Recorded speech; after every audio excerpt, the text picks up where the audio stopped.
राम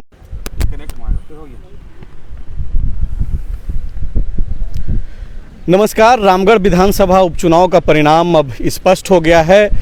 आजसू की सुनीता चौधरी तकरीबन 21,000 वोटों से जीत गई हैं। हमारे साथ मनोज पांडे जी हैं, सनी सरद हैं। मनोज पांडे को लगातार आप देख पा रहे होंगे कि रामगढ़ विधानसभा के क्षेत्रों में जो है अलग अलग जा कर के अलग अलग इलाकों में घूम रहे थे और वहाँ यह टटोल रहे थे कि क्या मुद्दे हैं रामगढ़ में।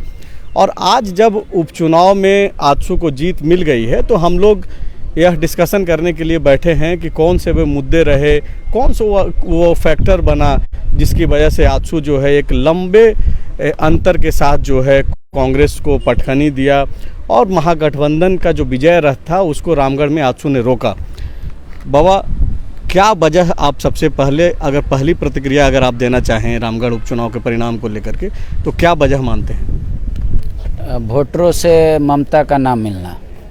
2 साल वो कोरोना में व्यस्त हो गई, लॉकडाउन हो गया। 1 साल फिर इधर उधर में रह गई। वो हर पंचायत गई भी नहीं जीतने के बाद 3 सालों में। उन्होंने सोचा कि बाद में हम दौरा करेंगे और इसी बीच चुनाव हो गया।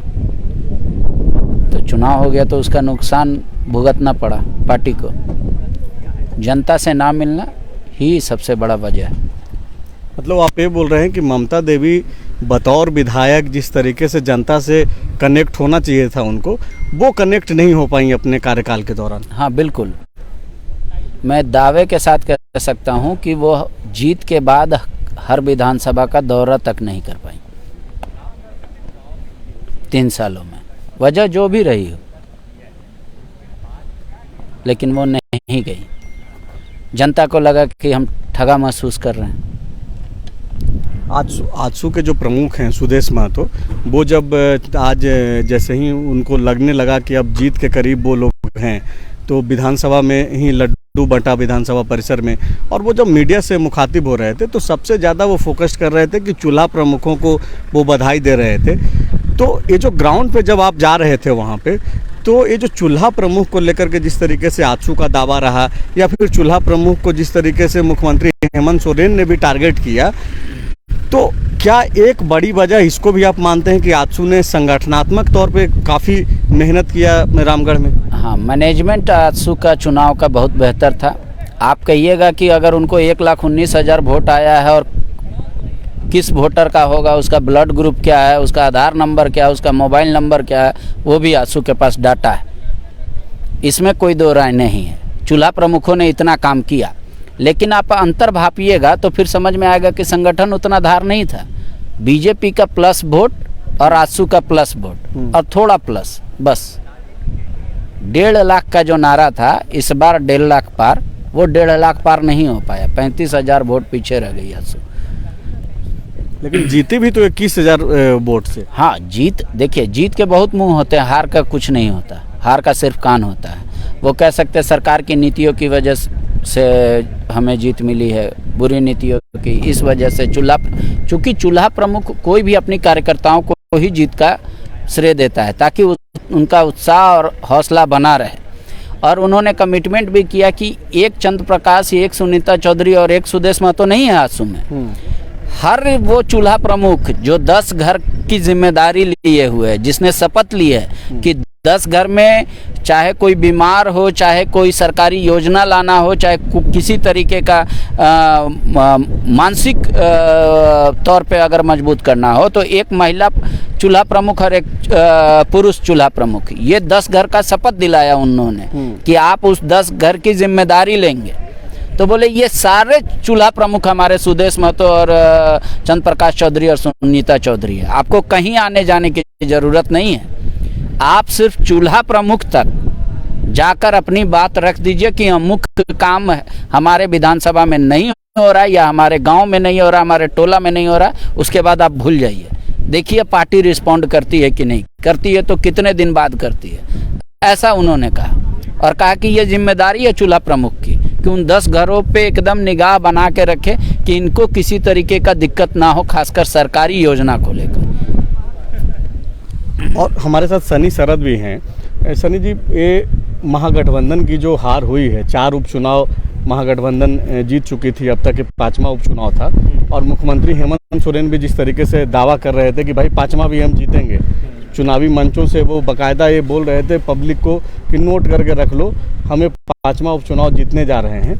तो ये जो विजय रथ आजसू ने जो रोका है रामगढ़ में, और अगले 1 साल के बाद ही जो है यहाँ का विधानसभा चुनाव होना है, लोकसभा चुनाव होना है, तो इसको किस तरीके से देखा जाए, तब जबकि सरकार के 3 साल से ज़्यादा के कार्यकाल जो है पूरे हो चुके हैं, युवाओं के बीच में एक भारी नाराज़गी है, युवा लगातार नौकरी का मुद्दा हो या फिर नियोजन नीति का मसला हो, इन सब चीज़ों पे सवाल पूछ रहा है। और वैसे में ये जो जोर का जो एक तरीके से झटका अगर हम लोग बोलें कि धीरे से जो लगा है रामगढ़ में, उसको आप कैसे देखते हैं और सरकार को कैसे देखना चाहिए? बिल्कुल, देखिए इस बार तो रामगढ़ चुनाव में फील्ड में जाने का मौका नहीं मिला, लेकिन पांडे जी जितना वीडियो करके लाए थे, संयोगवश मुझे ही एडिट करने का मौका मिला, और जो जितने पब्लिक रिएक्शन मैं सुन रहा था, तो उससे तो तभी स्पष्ट हो गया था कि कहीं ना कहीं जनता का झुकाव जो है वो आजसू की तरफ है। और यही वजह है कि मैंने पहले ही आपको बताया था कि हो सकता है कि आजसू वहाँ से जीत जाए। लेकिन आपने जहाँ तक जिक्र किया कि मुख्यमंत्री हेमंत सोरेन मंच से पहले ही बोल चुके थे कि लिख कर रख लो, उनका जो पूरा शब्द था, वाक्य था, वो यही था कि आप लिख कर रख लीजिए, 200% हम लोग जीतेंगे।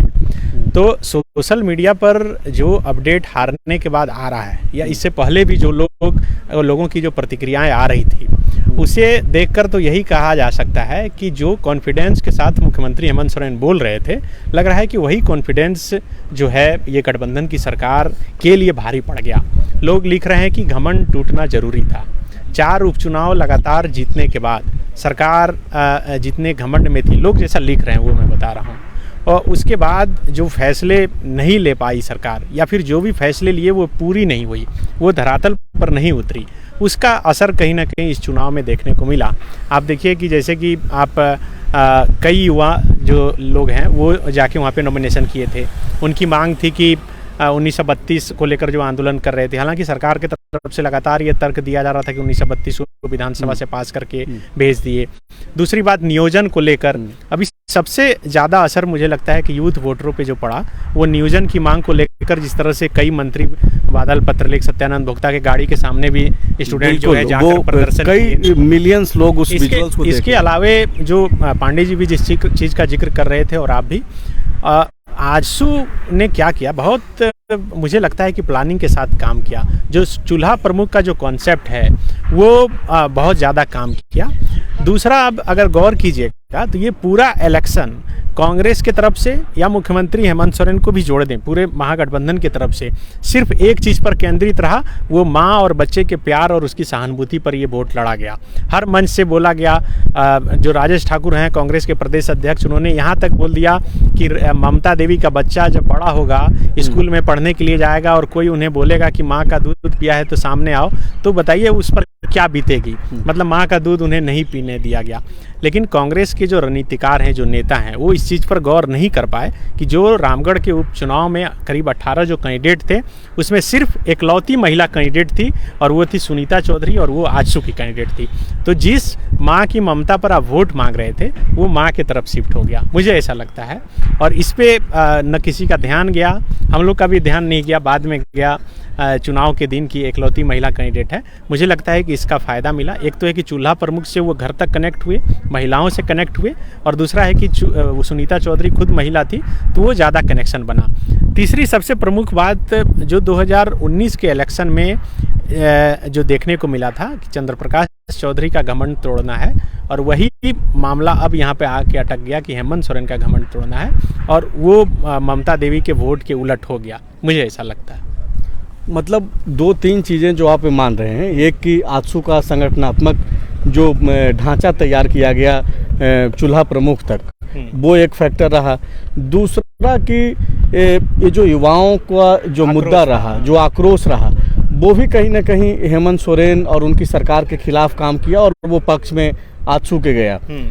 तीसरा जो मुद्दा आप ये बता रहे हैं कि ये जो भावनात्मक चीज़ों को हावी करने की जो कोशिश की गई, वो कहीं ना कहीं उसमें जो है महागठबंधन असफल रहा, क्योंकि 3 साल का जो कार्यकाल रहा उसमें आप अपनी चीज़ों को नहीं गिना रहे हैं। मुख्यमंत्री हेमंत सोरेन अपनी सभाओं में अगर सिर्फ पेंशन योजना को छोड़ दें, जो यूनिवर्सल पेंशन योजना नो डाउट कि वो बहुत अच्छा एक स्कीम है जिसके तहत पेंशन मिल रहा है लोगों को, लेकिन उसको छोड़ने के उसके अलावे जो है ठोस तरीके से मुख्यमंत्री या फिर उनके लोग ये नहीं बता पा रहे थे कि भाई हमने नौकरी को लेकर के क्या पहल किया, क्या चीज़ हम लोग कर रहे हैं। बार बार सिर्फ वही चीज़ें कि भाई जो नीति जिस तरीके से बनना चाहिए वो नहीं बन पा रहा है क्योंकि बिहार और यूपी के लोग जो है उसमें आकर के बाधा क्रिएट कर रहे हैं। तो ये सब चीज़ें पब्लिक के बीच में जो है उस तरीके से गई नहीं, और यही वजह रहा कि आजसू के फेवर में जो है सारी चीज़ें काम कर गई। एक तो बीजेपी का जो अलायंस हो गया वो भी काम किया। देखिए, मुझे लगता है कि थोड़ा कोऑर्डिनेशन में भी कमी रही।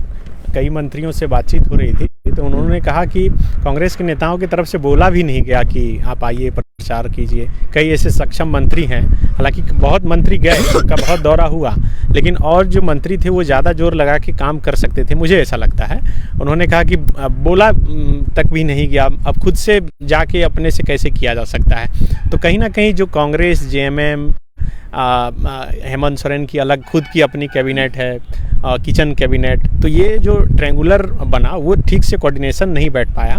और दूसरा है कि आप देखिए कि सबसे गौर करने वाली बात है कि जहाँ कहीं भी उपचुनाव हुआ उसमें बीजेपी के एकदम अगेंस्ट में जो मुस्लिम वोटर हैं वो रहते हैं, लेकिन रामगढ़ में पहली बार ऐसा देखने को मिला। इस पे हम लोग आने भी वाले थे। और ये कांग्रेस के लिए भी शर्मनाक स्थिति है और कांग्रेस के लिए काफ़ी चिंता करने वाली भी स्थिति है कि आजसू से जो खबरें निकल करके आ रही है कि वहाँ के मुस्लिम, रामगढ़ से माफ़ कीजिए, रामगढ़ से जो खबर निकल करके आ रही है कि आजसू को वहाँ के मुस्लिम वोटरों ने भी वोट किया। ये तो कांग्रेस के लिए हार के साथ साथ ये तो डबल झटका है कि मुसलमान वोटर जो कोर वोटर है कांग्रेस पार्टी का, वो भी अगर वहाँ से शिफ्ट कर जा रहा है आजसू के तरफ, जो कि एनडीए के सहयोगी दल है, तो ये कांग्रेस के लिए तो ये मिसमैनेजमेंट भी कहा जा सकता है और कांग्रेस की जो पकड़ है वो कहीं ना कहीं ढीली होती हुई दिख रही है। देखिए, ये तो मतलब जगजाहिर है कि कहा भी जाता है कि मुस्लिम वोटर यही देखते हैं कि बीजेपी के अगेंस्ट में कौन मजबूत है, फिर उसी को देते हैं, वो चाहे कांग्रेस हो या फिर बिहार में राजद हो या फिर यूपी में सपा हो, जो कोई भी हो जो बीजेपी के अगेंस्ट हो। लेकिन यहाँ पर सिचुएशन अलग थी, बीजेपी के साथ आजसू थी, लेकिन फिर भी उसी के साथ मुस्लिम वोटर गए। अब इसके कई कारण हो सकते हैं। पहला कारण तो ये है कि चंद्र प्रकाश चौधरी का खुद का व्यवहार, चंद्र प्रकाश चौधरी का रामगढ़ में किया गया काम। दूसरा है कि आजसू में कहीं ना कहीं कुछ दिख रहा हो जो मुस्लिम वोटर हैं या फिर जो मुस्लिम नेता हैं जो कन्विंस करते हो वोटर को जाकर, उन्हें लग रहा हो कि कुछ स्कोप है कि आजसू के जरिए वो अपना काम करवा सकते हैं। तब कौन सा इसमें काम किया ये भी देखना बड़ा दिलचस्प होगा। लेकिन जहाँ तक पूरा जो इलेक्शन है वो इमोशनल कार्ड खेल कर जो है कोशिश की गई कि इसे लड़ा जाए और जीता जाए। लेकिन ये इमोशनल कार्ड में आप देखिएगा कि मंच से जो कुछ भी बातें बोली गई वो बहुत आक्रामक थी। आप मुख्यमंत्री हेमंत सोरेन का बयान ही याद कीजिए, वो बीजेपी और आजसू की तुलना कसाई से भी किए थे। वो बोले कि ये लोग, कसाई भी ऐसा नहीं करता कि किसी माँ को जो है किसी बच्चे को माँ से अलग कर देता है। तो देखिए, शब्दों की मर्यादा जो है वोटर के दिलो दिमाग पर बहुत असर करती है।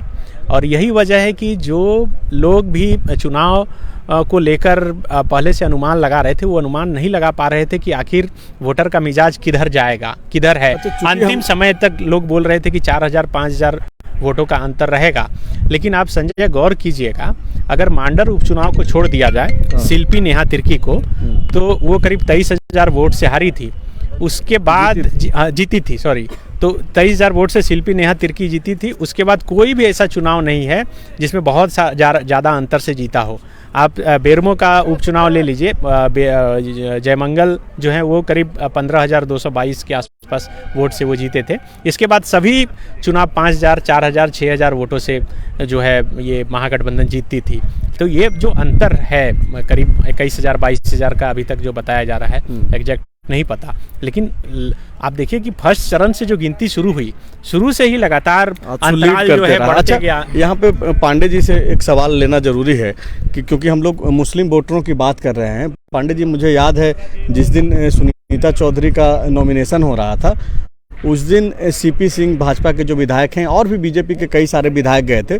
नॉमिनेशन के बाद एक प्रेस कॉन्फ्रेंस किया गया उस प्रेस कॉन्फ्रेंस में जो है जैसे ही माफ़ कीजिए, जैसे ही जो समर्थक थे बीजेपी और आजसू के, वो जय श्री राम के नारेबाजी कर रहे थे। तो हम लोग जब सवाल पूछना शुरू किए, हम लोगों ने, पत्रकारों ने जब सवाल पूछना शुरू किया, तो हम लोग बोले कि क्या जो 4 उपचुनाव में जो विकास की जो बातें थी, जिसके तहत आप लोग नहीं घेर पाए महागठबंधन को, क्या इस बार जय श्री राम के सहारे आप लोग रामगढ़ में चुनाव लड़ेंगे? तो सीपी सिंह ने बाकायदा कहा भी कि भाई हम भारत में जय श्री राम नहीं करेंगे तो क्या पाकिस्तान में जाकर के करेंगे? और यही सवाल जब आजसू के सुदेश महतो से हमने पूछा कि भाई आपके बगल में जो है बोल रहे हैं जय श्री राम का नारा के समर्थन में, तो क्या आप भी उस नारे के साथ जाएंगे रामगढ़ में? सुदेश महतो ने बहुत ही सधे हुए लहजे में कहा कि अलग अलग पार्टियों का अलग अलग नारा होता है, हमारा नारा विकास को लेकर के है, विकास के नारे पे हम जाएंगे। तो उस समय उनकी बातों से तो इतना तो स्पष्ट था कि वो किसी भी तरीके का मैसेज मुस्लिम वोटरों में नहीं देना चाहते हैं। उनका स्पष्ट मैसेज है कि भाई ठीक है कि बीजेपी मेरे साथ है, लेकिन हम उनके नारों के साथ नहीं हैं, हम विकास को लेकर के, मुद्दों को लेकर के हमारा गठबंधन है। तो पांडे जी, आप इसको कैसे देख रहे हैं? ये जो मुस्लिम वोटरों का जो समर्थन जो बताया जा रहा है, देखा भी जा रहा है आजसू की जीत में, उसको किस तरीके से आप देख रहे हैं? देखिए, आजसू पार्टी का 2 वजह। एक, रामगढ़ विधानसभा ऐसा है जहाँ पे मात्र 10,000 महिला और पुरुष वोटरों की अंतर है संख्या में, इतना समांतर है। दूसरा बात, आजसू के हर कार्यक्रम में, या चंद्र प्रकाश चौधरी का घर हो या सुनीता चौधरी के साथ हो, वहाँ मुस्लिम कार्यकर्ता हमेशा रहते हैं, चाहे वो हार में हो चाहे वो जीत में हो, तो उनको वो फर्क नहीं पड़ता। सुदेश महतो ये बताने में सक्षम हो गए इस बार कि तुमको तय करना है कि तुम किसी के बंधुआ बन के रहोगे या विकास के साथ चलोगे। 15 साल में क्या कोई ऐसा गांव बचा है जहां सड़क नहीं है, चाहे वो मुस्लिम का ही गांव हो? तो हम लोग कभी भेदभाव नहीं करते, और तुम हमको स्ट्रांग करोगे तो हम एनडीए में स्ट्रांग होंगे और तुम्हारी बात को उतनी ही ताकत से रखेंगे कि क्यों हम तुम्हारे भाई हैं और क्यों हमको भाई मानना ही चाहिए। इस बात का एक उनके पास तर्क था कि भाई हम लोगों ने सबका विकास किया, कोई इफ बट नहीं किया। दूसरी बात, 50% आरक्षण देती है आजसू अपने पार्टी में महिलाओं को, वो एक बात। तीसरा बात, जो मुख्यमंत्री कह रहे थे 200% हम जीतेंगे, वो एक भ्रम वोटर होते हैं किसी भी विधानसभा में कि वो कौन जीत रहा है उसी को हम वोट देंगे। उस वोटर को रिझाने का ये तरीका था कि अगर मुख्यमंत्री हेमंत सोरेन मंच से कहते हैं दमदार से कि हम 200% जीत रहे हैं, तो वो भ्रम वोटर कुछ उनके पक्ष में आएगा। ठीक है, अब मुख्यमंत्री हर जगह जो आंकड़ा गिना रहे थे कि क्यों हमको चाहिए वोट, वो कह रहे थे कि पहले रामगढ़ विधानसभा में 3,000 विधवाओं को पेंशन मिलता था, अब 15,000 मिल रहा है। पहले 6,000 वृद्धों को पेंशन मिलता था, अब 45,000 वृद्धों को पेंशन मिल रहा है। नहीं, 45,000। उसके बाद 6300 दिव्यांगों को पेंशन मिलता था रामगढ़ विधानसभा में। हमारी 3 साल की सरकार में 10,000 दिव्यांगों को पेंशन मिलता है। 12,000 पहले सिर्फ राशन कार्ड थे, अब 1,28,000 राशन कार्ड हैं। ये कहा। जब इस सवाल का जवाब हम सुदेश महतो से लेने गए तो बोले यही अंतर है आजसू और जेएमएम में, बाकी हम लोग सेम हैं। वो भी 32, हम भी 32। वो भी चाहता है झारखंडियों की हित हो, अगर हम भी चाहते हैं, लेकिन वो सिर्फ दिखावा करता है और हम करते हैं। अंतर ये है। उन्होंने अपने वोटरों को समझाया कि ये जो मुख्यमंत्री के लिए गर्व की बात है, वो हमारे लिए शर्म की बात है। अगर आप हमको सरकार बना के दे दीजिए, हम दावे के साथ कहते हैं, हम आंकड़ा पेश करेंगे कि इतने लोगों को गरीबी रेखा से बाहर कर दिया, इतने लोगों ने राशन कार्ड सरेंडर कर दिया, सरकार का आना जरूरत नहीं है, इतना वो आर्थिक रूप से संपन्न हो गए। तो ये सब जब तर्क दे रहे थे सुदेश महतो, और दूसरी बात, जब वो वोटरों के पास जा रहे थे तो वो कह रहे थे नाराजगी किस बात का, उद्गम स्थल है सिल्ली और रामगढ़ आजसू का, यहाँ क्या तोर अगुआ पुछवा से ना, मतलब अगर तुमको चंद्र प्रकाश से कोई नाराजगी है तो बताओ, बोल रहे थे। फिर पार्टी सोचेगी क्या करना है, तो बोला नहीं, आगे पीछे वाला से, मतलब उनके आसपास रहने वाले लोगों से। बोला अब वो कुछ नहीं आगे पीछे, सब चूल्हा प्रमुख आगे पीछे है। ठीक है, इस बार पहली बार हुआ कि आपको किसी भी लाइन होटल में आजसू का गाड़ी नहीं दिखा, वहाँ कोई कार्यकर्ता नहीं दिखे। वो पहली बार डिसिप्लिन वे में काम कर रहे थे। पहले वो आपको दिखता था सड़क पे चौक चौराहों पे गला में पट्टा लगाए, गाड़ियों की कतारें, गाड़ियों की कतारें, वो इस बार कहीं नहीं दिखा। एकदम स्ट्रिक्ट ऑर्डर था ऐसा मानिए, और एकदम डिसिप्लिन बॉय की तरह प्रिंसिपल का ऑर्डर फॉलो कर रहे थे सारे कार्यकर्ता। पूरा मैं रामगढ़ का हर गली कूचा गया, आपको कहीं भी कार्यकर्ता चौक चौराहे पर खड़ा भी नहीं दिख रहे थे।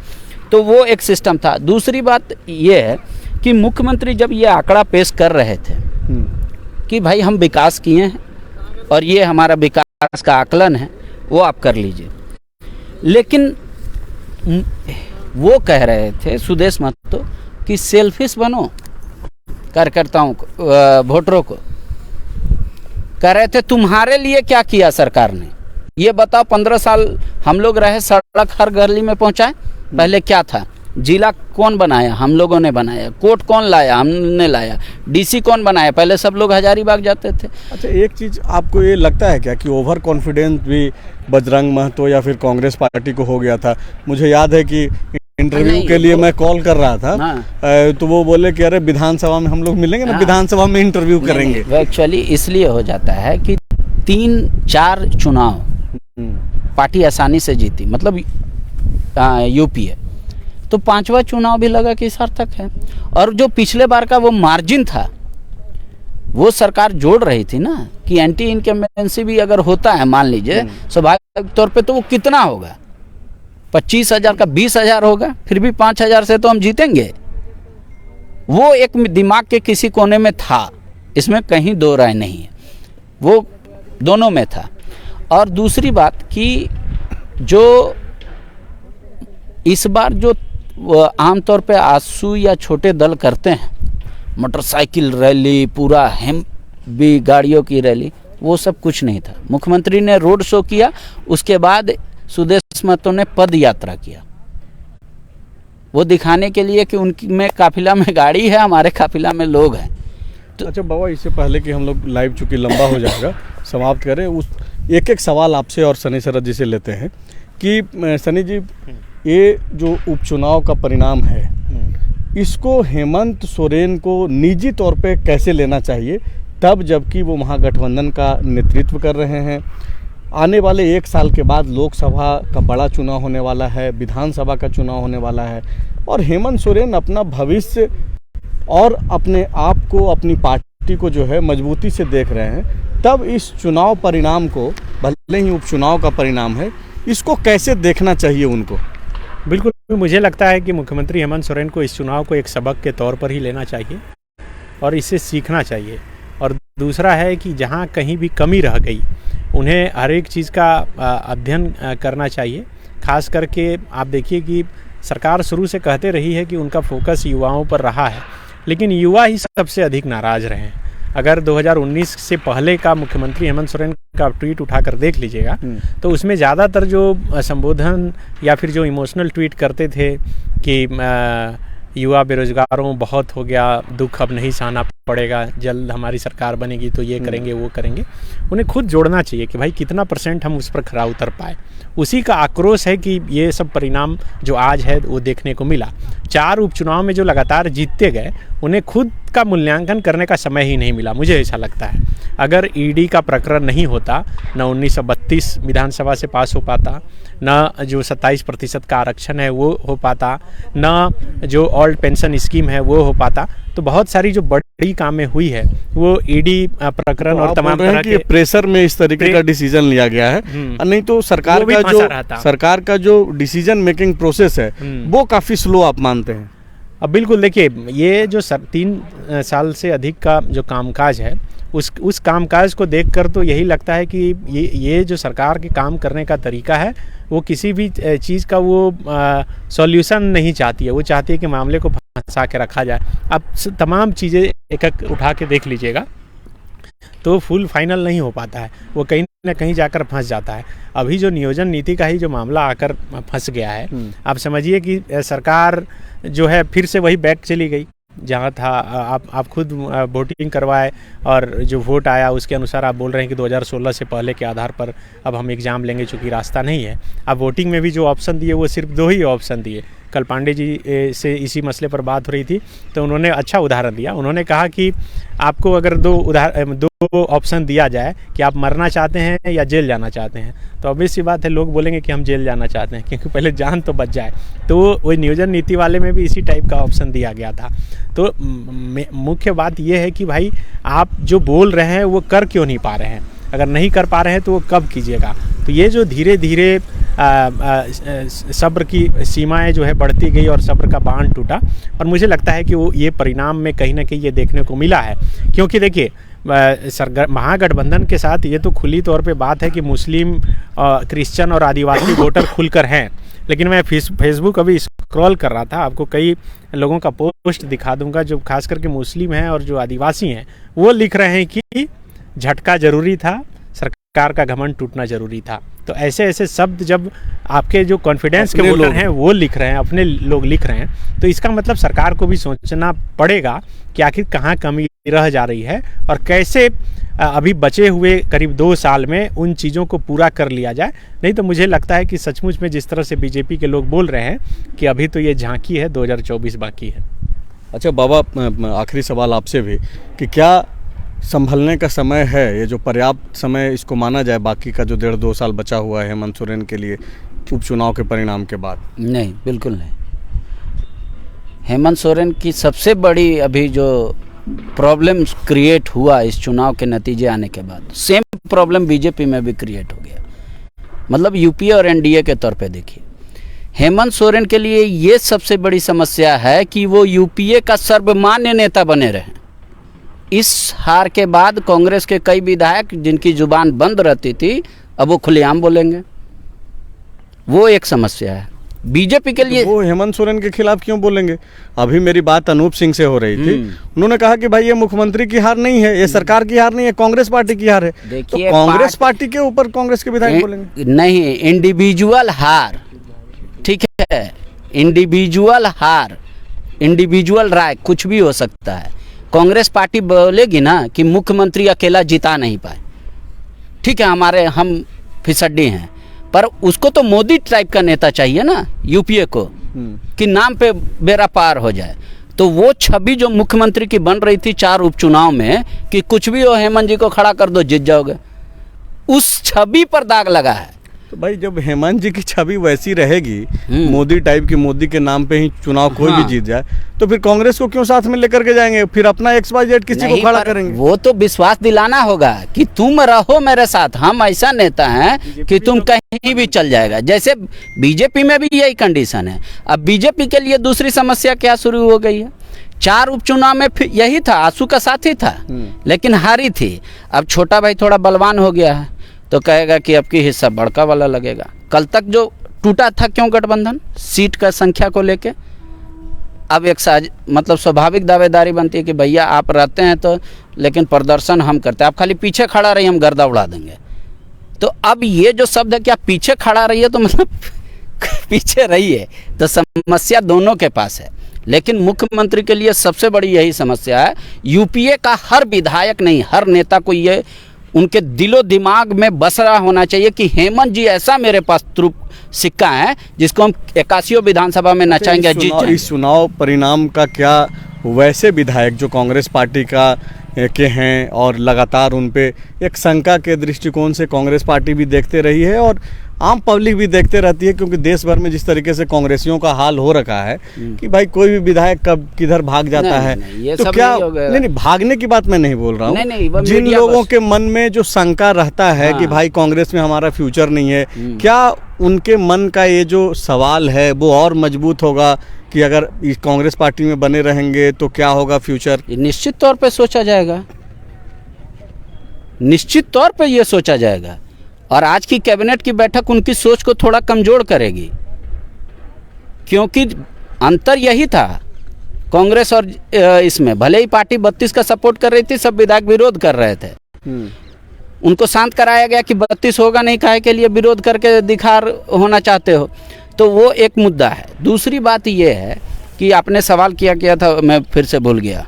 सवाल ये है कि क्या कांग्रेस के वैसे विधायक जिनके मन में वो समय, फ्यूचर को लेकर के सवाल था कि भाई क्या होगा झारखंड में मेरा, अब जबकि उपचुनाव में एनडीए के पक्ष में जनता ने मैंडेट दिया है, तो क्या वो सवाल कांग्रेसियों के मन में जो पहले से था वो और मजबूत होगा? क्या वो अपना फ्यूचर तलाशेंगे किसी और पार्टी में? नहीं, फ्यूचर तलाशेंगे ये तो तय था, चाहे ये इस चुनाव में भले जीत हार कुछ भी हो। वो अपने विधानसभा का आकलन करेंगे कि मेरे विधानसभा की स्थिति क्या है, उस अनुसार से वो भविष्य का निर्णय लेंगे। लेकिन अब सरकार का 3 साल पार हो गया, वो समय पार हो गया जो इस बीच का कोई निर्णय कोई नहीं लेगा, इसलिए इत्मीनान है। लेकिन एक बात ये तय है कि कांग्रेस अगर मान लीजिए कुछ विधायकों का टिकट काटेगी, ये तो तय है, तो वहाँ पे किसको खोजेगी? और कुछ विधायक स्वतः कहेंगे कि भैया हमको नहीं बचा, आप जैसे आप कहीं हम चले। हाँ, जैसे आप कुणाल सारंगी को देखिए, उन्होंने मुख्यमंत्री को प्रणाम किया, कहा कि इस बार बीजेपी से चुनाव लड़ेंगे, भले हार गए लेकिन वैसी परिस्थितियां उत्पन्न हो सकती है।